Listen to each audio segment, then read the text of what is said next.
बिस्मिल्लाहिर्रहमानिर्रहीम, अस्सलाम वालेकुम। वेलकम बैक टू हरैन कुकिंग एंड व्लॉग।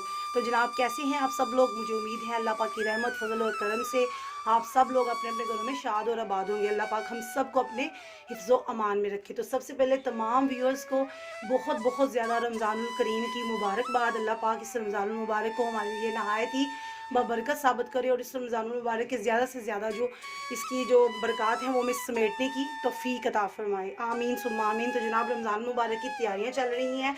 तो हम लोगों ने आज जो मैंने आप लोगों को रेसिपी बतानी है वो इंतहाई दी बेस्ट है। आज हम लोग एक थोड़ी सी मेहनत करके इसको बना लेंगे। उसके बाद पूरा रमज़ान मुबारक हम इसको सेव कर सकते हैं और इसको हम लोग इस्तेमाल कर सकते हैं। ये सेहत के लिए भी दी बेस्ट है, आपकी स्टमक के लिए दी बेस्ट है। रमज़ान मुबारक में इसका इस्तेमाल आप लोग दही में डाल के भी कर सकते हो, वैसे भी रोटी के साथ कर सकते हो।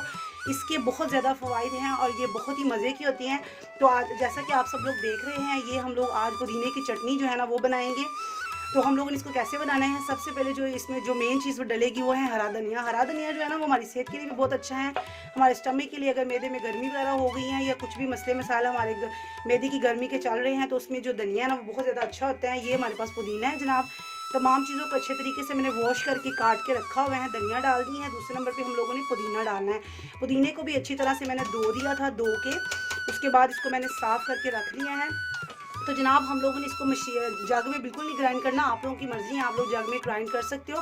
लेकिन जो मज़ा इसको इसमें कूटने का, इसमें इस तरह बनाने का जो मज़ा है ना चटनी का, जो फ़ायदा ये चीज़ है ना वो जग में कभी भी हम लोग ग्राइंड करके उसका मतलब वैसे मज़ा नहीं आता। ये जनाब 1 चम्मच हम लोगों ने इसमें काली मिर्च का ऐड करना है। उसके बाद ये थोड़ा सा अनार दाना है जो हमने इसमें ऐड करना है ताकि इसका फ्लेवर जो है ना बहुत ज़्यादा टेस्टी हो जाए, थोड़ी सी खटास हो जाए। ये 1 चम्मच भर के मैंने इसमें नमक डालना है। आप लोग अकॉर्डिंग टू टेस्ट इसमें डाल सकते हो। उसके बाद जनाब हम लोगों ने क्या करना है, ये है जनाब अदरक। अदरक जो है ना वो इसके भी बेशुमार फ़ायदे हैं, इसको भी हम लोगों ने ज़रूर पुदीने की चटनी में शामिल करना है। और ये थोड़ा सा हट के मैं आप लोगों को पुदीने की चटनी बनाना सिखा रही हूँ। इसमें हम लोग टमाटर भी डालेंगे, ये तीनों टमाटर इसके अंदर डलेंगे। उसके बाद जनाब ये हरी मिर्चें हैं, तकरीबन 4-5 मैंने हरी मिर्चें ली हैं। आप लोग चाहो तो कम या ज़्यादा कर सकते हो, क्वांटिटी आप लोगों के आप पे डिपेंड करती है। ये 2 मैंने लहसुन के जब इसमें डाले हैं, आप लोग चाहो तो इसको ज़्यादा भी डाल सकते हो, चाहो तो कम भी कर सकते हो। ये हरी धनिया इसमें डाल दी। तो तमाम चीज़ें मैंने इसमें डाल दी हैं। अब हम लोग इसको करेंगे अच्छे तरीके से ग्राइंड। और इसको आप लोग पूरा महीना स्टोर कर सकते हो, इसको कोई मसला नहीं। इसको फ्रिज में स्टोर कर लो, ये बिल्कुल इसका टेस्ट ख़राब नहीं होगा, बिल्कुल पूरा महीना ये फ्रेश रहेगी। तो आज मैं बनाऊंगी और उसके बाद कल इंशाल्लाह ताला पहला रोज़ा होगा। उसके बाद हम लोग पूरा महीना जो है ना इसको इस्तेमाल करेंगे। इसको आप बेशुमार तरीक़ों से इस्तेमाल कर सकते हैं। इसको आप लोग जो है ना दही में डाल के ऐड कर सकते हैं, वैसे रोटी के साथ थोड़ी सी लेके ऐड कर सकते हैं। ये आप लोगों की मर्ज़ी पर डिपेंड करता है। और अगर समोसे पकौड़े हों और उसके साथ ये पुदीने की चटनी दही में ऐड की हुई ना हो तो क्या मतलब कोई मज़ा नहीं होता।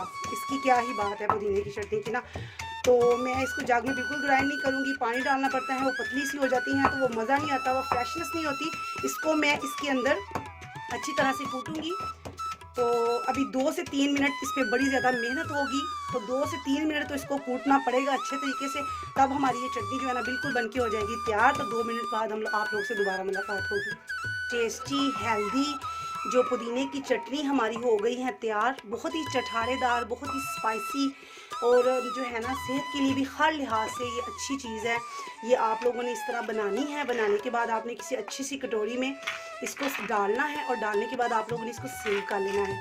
तो जनाब रमज़ान मुबारक की माशाल्लाह आमद आमद है। हम लोग जैसे कि आप सब लोग भी और हम सब भी रमज़ान मुबारक की तैयारियां कर रहे हैं। कोशिश तो यही होती है कि जो है ना जो चीज़ें वगैरह है वो शुरू में बंदा कुछ एक्स्ट्रा बना ले जो सेव कर सकता है बंदा, और रमज़ान मुबारक में खूब इबादत करे, इधर उधर चीज़ों में टाइम वेस्ट ना करें। ये देखिए बहुत मज़े से चीज़ मैंने इसको बना ली है। अब मैंने इसको फ्रिज में ऊपर वाले हिस्से में रख लूँगी, फ्रीज़ हो जाएगी तो मैं पूरा महीना इसको इस्तेमाल कर सकती हूँ।